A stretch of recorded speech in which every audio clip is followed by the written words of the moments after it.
Então, pessoal, tudo bem? Estamos aqui para mais uma aula, né?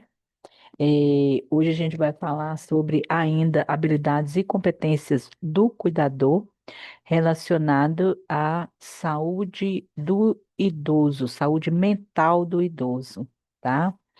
Eu vou compartilhar aqui com vocês os slides.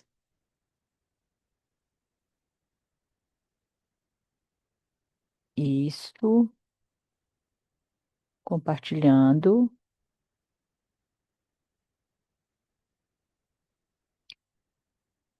Então, vamos lá. É, deixa eu me colocar grande, maior.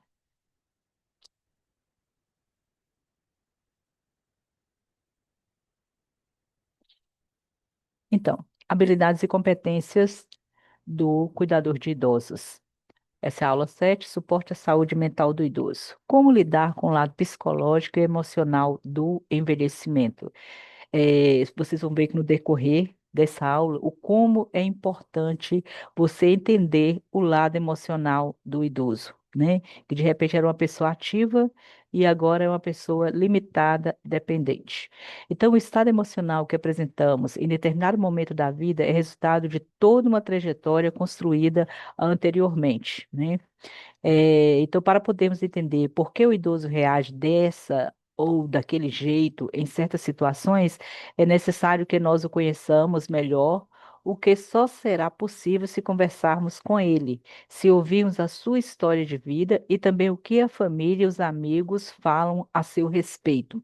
Isso funciona como um grande quebra-cabeça, no qual vamos unindo as peças uma a uma e no final temos um retrato real daquele de quem cuidamos. Então, isso é muito importante. Eh, Quando a gente fala de saúde emocional e quando a gente fala de conversar com o idoso e ouvir a história dele ou a história da família, o que que ele tem para contar, nós estamos falando de um idoso com a cognição preservada que consegue se comunicar, que consegue é, idealizar pensamentos, consegue falar o que está pensando, falar o que aconteceu, né? E isso que nós estamos falando, de um idoso que tem a cognição preservada. Aí a gente está vendo uma idosa que ela está colocando a mão na cabeça e pensando, ou muitas vezes ela pode estar irritada, então ela está colocando assim para pensar duas vezes antes de falar.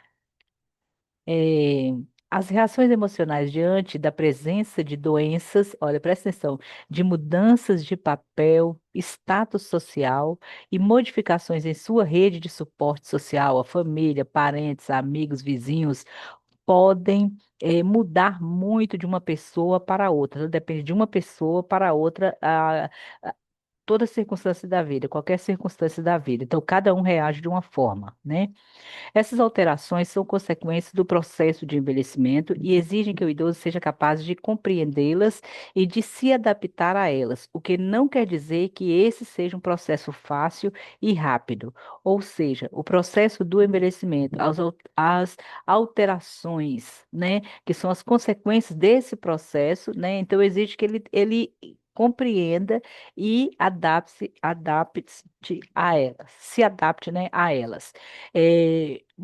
Às vezes as pessoas falam assim: ah, não, eu penso como jovem, ainda que a minha carcaça já não aguenta, né? Então a pessoa envelhece, envelhece o físico, mas mentalmente ele não aceita o envelhecimento. Ele fala assim: não, eu continuo jovem. Na verdade, nós temos que ter consciência que nós envelhecemos tanto o físico quanto o emocional da gente. Só que aí depende da aceitação do envelhecimento. Aceitação que vem limitações. Esse é um processo fácil e rápido? Não, é um processo difícil, é um processo lento, né? Nós não envelhecemos da noite para o dia. Não, a gente vem envelhecendo. Então, cada pessoa tem um jeito de ser que lhe é próprio. E esse jeito de ser acompanha desde a infância. Então, eu sou hoje, né? O que eu era lá na minha infância, lembrando que dependendo da idade, né? Dentro da infância tem aquela idade ali, então é próprio, é meu. né? Então, a pessoa, ela não será melhor ou pior quando ficar velha. Não, ela não ficou ruim. Ela só vai acentuar as suas características. Então, isso vale para todos nós. Assim, não existe o velho chato, e sim pessoas chatas que possivelmente foram chatas na vida inteira, mesmo quando eram, por exemplo, adolescentes. Então, o velho, agora ele é chato porque é velho. Não, ele já era chato. Só que isso, né, acentuou, acentuou. Então, isso que nós temos que ter em mente para poder compreender as ações, né, do idoso. Eh, Deixa eu chegar esse coisinha um pouquinho para cima aqui. Ah. Só que quando os adolescentes são chatos, dizemos que é por causa da idade, que é normal, e já com os velhos, não. O mesmo vale para o idoso ranzinza, implicante, etc. Como se não existissem jovens que apresentassem essas características. Então, às vezes, o adolescente é chato, imprudente, falação, né? Começa a falar tanto, de tudo, reclama, aí fala, é da idade. Só que quando esse adolescente envelhecer, só vai acentuar essas queixas, né? À medida que envelhecemos, vamos deixando de fazer algumas coisas e começamos ou não a fazer outras. Por exemplo, uma pessoa trabalhou na agência de um banco por 35 anos. Raciocina comigo. Por 35 anos, todos os dias, das 7h30 às 17 horas. E aí ele se aposenta. No primeiro dia de aposentada, né, ao levantar, no mesmo horário, é lógico, porque já acostumou, o relógio biológico dele, né, acorda naquele horário, percebe-se que não terá mais de se preparar para trabalhar. E talvez ainda não tenha pensado em como vai preencher o espaço de tempo antes ocupado pelo trabalho, podendo sentir-se meio perdida. Por isso que nós temos que preparar para o envelhecimento. O papel de trabalhador tem de ser substituído pelo papel de aposentado, mas muitos não se preparam para esse momento, embora sempre tenha sonhado com ele. Então ele não se prepara. E aí ele se vê aposentado. Aí já tem uns que já pensam assim, já está inútil porque está aposentado. Mas não, tem muita coisa que o idoso pode fazer. O fato é que assumimos diferentes papéis que serão mais ou menos importantes em determinados momentos. Esses papéis vão mudando com o decorrer do tempo. É preciso que as pessoas compreendam isso e consigam se adaptar a tais mudanças para evitar maior sofrimento. Então, a gente vai, né, gradativamente, a gente tem que se preparar para esse momento. Toda perda envolve um luto, ou seja, um processo de adaptação e transformação que resulta em benefícios após o enfrentamento da situação dolorosa, permitindo uma abertura para novos interesses, aprendizados, atividades e relacionamentos. Tá vendo? Então, já tem que estar preparado para novidades, para coisas novas, né? Eh, Fazendo um adendo aqui, eu fui ao médico agora à tarde, fui pegar um táxi na volta. Aí, um moço que eu já estou acostumada a pegar táxi para ele, cheguei no ponto de táxi dele, né? Aí eu falei, o senhor pode me trazer, me levar à minha casa? Aí ele falou assim: não, fulano ali te leva, porque agora eu estou indo para aula de informática. Gente, idoso, achei tão bonitinho. Então, assim, tem que estar pronto para ter novos interesses, para o quê? Para preencher, né, esse espaço de depois de aposentado, que não está trabalhando, né? Ficar mais tristonho, mostrar algum nível de ansiedade e mudanças de humor são esperados e não devem ser confundidos necessariamente com doenças, né? Então, mudança de humor, ansioso. Por que que eu estou falando isso? Vocês vão entender nos próximos slides. Ao cuidador, presta atenção, cabe entender que isso ocorre também com a pessoa de quem ele cuida, né? E de quem ele está ali cuidando, e que a vivência desse luto, né, essa perda, talvez lhe seja difícil, gerando muito sofrimento. Mostrar-se presente, disposto a ouvir e acolher suas angústias pode contribuir para a formação de um vínculo importante entre os dois. Então, o cuidador, gente, é para ouvir essa pessoa. Então, essa pessoa, ela vem vivendo um luto. E não pense você que ela aposentou, eh, e que ela envelheceu para aposentar. né? Porque trabalhando envelhece mesmo, né? Faz parte da vida. E depois ele vai envelhecendo mais, e aí é, ele quer se sentir útil. Então ele vai ficando mais idoso, vai falar assim, ah, já acostumou com a velhice. Não, não é assim, nem todo mundo. Então o envelhecimento ele é uma experiência individual, é de cada um. A construção de um caminho que escolhemos traçar no transcorrer da vida. Né? Em muitos momentos vamos deparar com algumas encruzilhadas que nos obrigarão a optar por essa ou aquela direção. A opção que fizermos terá por base algumas certezas e experiências que carregamos até aquele momento. Pode ser que depois que cheguemos à conclusão de que a escolha não foi a melhor. Mas com certeza, quando foi necessário optar, ela parecia ser a melhor. Ou seja, as escolhas, né? Então, nós escolhemos a nossa vida, nós escolhemos como vamos viver, escolhemos o nosso futuro. Mas nem sempre escolhemos a melhor parte, né? Escolhemos da melhor forma. Mas tem que viver, escolheu, né? E quando estivermos mais velhos, poderemos olhar para trás e ver como foi desenhado esse traçado. E por quê? Porque o cuidador, ele participa disso, né? Será esse o desenho da nossa história de vida? Isso também aconteceu com as pessoas idosas de quem cuidamos hoje. Então, ele também passou por isso. Assim, não há um certo ou errado, uma vida boa ou ruim. Existem escolhas. A sabedoria do envelhecimento está em compreender essas escolhas e viver bem com elas. Então, você tem que compreender quando você escolheu, né? Naquele momento era a melhor opção para você. Foi certo? Foi errado? Não, não há certo nem errado. Você tem que desenvolver, desenrolar aquilo ali, né? E ao cuidador não cabe julgamento. Não vamos julgar que ele escolheu isso, que ele escolheu aquilo. Em instante algum, pois cada escolha é sempre feita dentro de um contexto de vida, naquele momento, né? E a vida das pessoas é única para cada um. É preciso que ele conheça a trajetória para compreender por que naquela hora a pessoa idosa de quem ele cuida age daquela maneira, né? Ou dessa ou daquela maneira, e está mais ou menos satisfeito com o resultado do seu traçado de vida. Então, ele vai reclamar, nem todos, né, estarão satisfeitos onde chegaram, né, como chegaram, né? Eu já até citei numa outra aula, por exemplo, quem trabalha longe da família, eu citei até um caminhoneiro aposentado, por exemplo, trabalhou a vida toda na estrada, às vezes não teve uma qualidade de vida, envelheceu, trouxe junto com o envelhecimento uma pressão alta, né? Depois poderia, um diabetes, às vezes acontece muito com essa categoria, né? Então, é, não estou falando que toda a categoria, viu, gente? Mas com alguns da categoria, depois ele envelhece, ele fica ali, sem poder viajar, sem poder sair. Então, isso para ele é muito ruim, né? E quando não tem um AVC, né? Que é sequela de AVC, que é o nosso foco, né? E às vezes ele escolheu aquilo lá atrás, foi a oportunidade que ele teve para trabalho, para escolher a sua vida, né? E veio nesse processo. Aí depois que ele chega cá no envelhecimento, que ele vai ver o né? Qual o caminho que ele poderia ter traçado, né?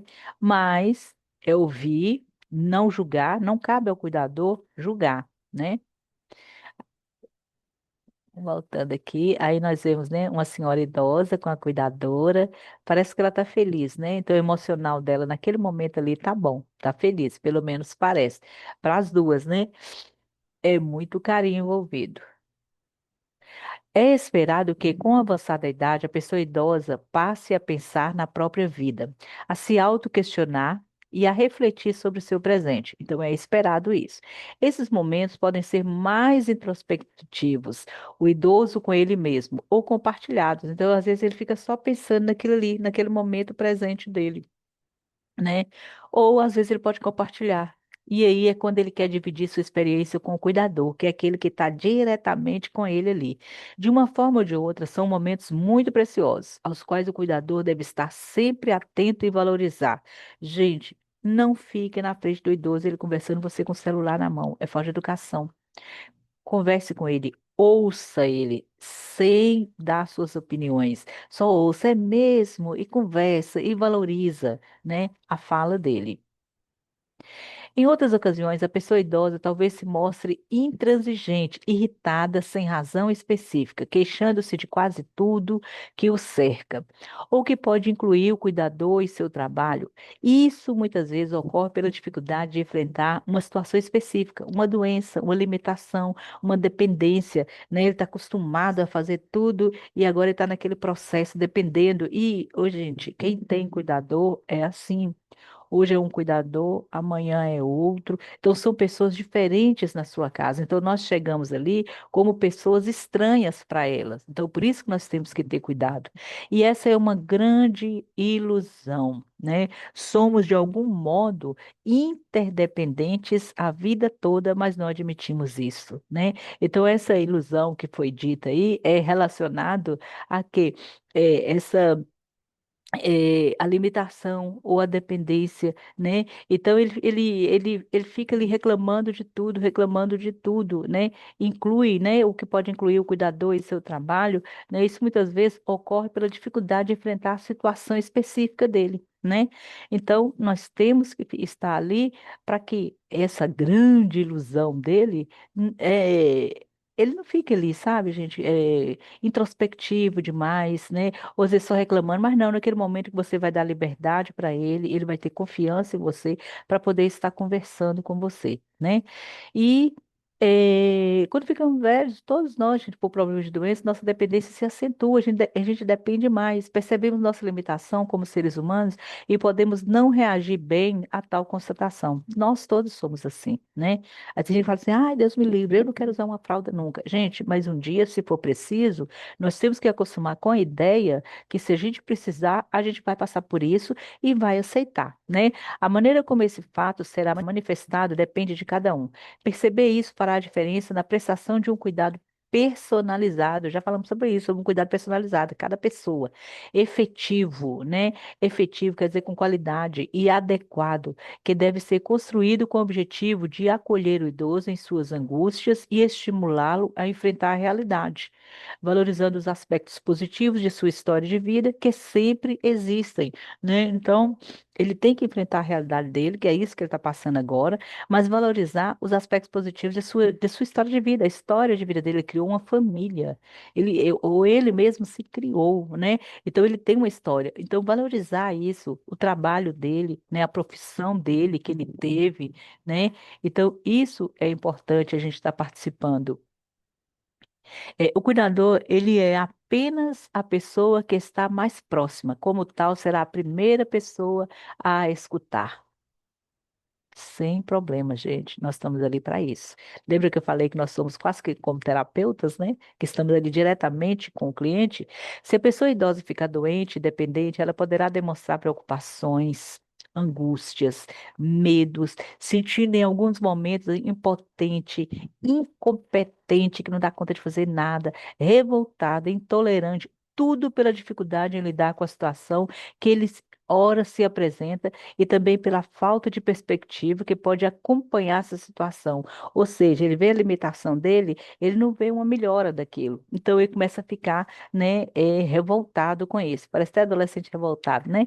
Mas e tem que saber lidar com isso. O papel do cuidador é auxiliar a valorizar não as perdas, mas a sua capacidade remanescente, que sempre existe, de enfrentar a situação utilizando toda a experiência de vida e conseguir viver, apesar das limitações, e não simplesmente sobreviver. Então, a gente tem que estar mostrando isso para ele, né? Através da experiência de vida, mostrando que ele, né, ele teve e tem um papel importante na vida, por exemplo, da família dele, né? Então a gente tem que estar ali, né, que apesar das limitações, ele é importante e ele tem que viver aquele momento e viver bem, com qualidade, feliz, né? E não somente, não simplesmente sobreviver. Então, cabe a quem? A nós, ó, a nós. O cuidador é uma pessoa fundamental na manutenção do bem-estar psicológico do idoso que enfrenta sofrimentos emocionais, né? Com certeza, as perdas da gente, a gente entristece mesmo. Então, suas ações positivas nesse momento serão fundamentais para trazer novo colorido a uma vida cuja perspectiva pode estar muito sombria. Então, ele pode estar muito triste, sabe aquela nuvem negra? E você vai trazer luz para ela, trazer ações positivas, né? Mostrar para ela que a vida tem muita coisa ainda para se viver. E para que de fato seja capaz de ajudar, é necessário que ele tenha equilíbrio emocional. Isso, o cuidador tem que ter um equilíbrio emocional. Nós precisamos ter, porque nós estamos ali para ajudar aquele que está emocionalmente vulnerável, né? Frágil. Então tem que ter um equilíbrio emocional, de modo a conseguir lidar com as manifestações de angústia do idoso sem ser contagiado por elas. Não é ele estar triste, aborrecido e você ficar triste, aborrecido também não. Emocionalmente desequilibrado você também. Pegar aquela energia. Não, é o contrário. Você tem que chegar com energia boa. Só assim ele poderá evitar a adoção de atitudes inadequadas, como paternalismo. Isso, gente, tem que ter muito cuidado. Paternalismo, não. Superproteção também não. Condescendência, infantilização, chamar é ô senhorzinho, é Mariazinha, é inho, inho. Não, é Senhor João, Senhor José, Senhor Pedro, é Dona Maria, não é tudo inha, não.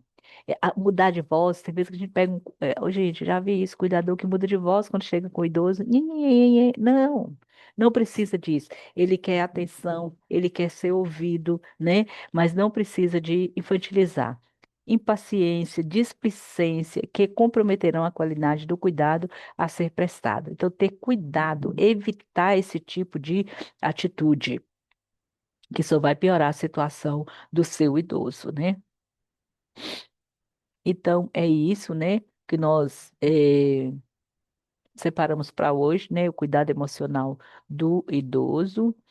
Eh, eu espero que vocês tenham gostado. Gostei muito dessa aula, né? Traz sim uma positividade, né? Traz a importância do cuidador neste momento, né? Que o idoso está vivendo, com suas limitações, com suas angústias, né? Então o cuidador está ali de maneira positiva para poder estar conversando com ele, ouvindo ele, né? E aqui a gente encerra. Até a próxima aula, se Deus quiser. Tchau.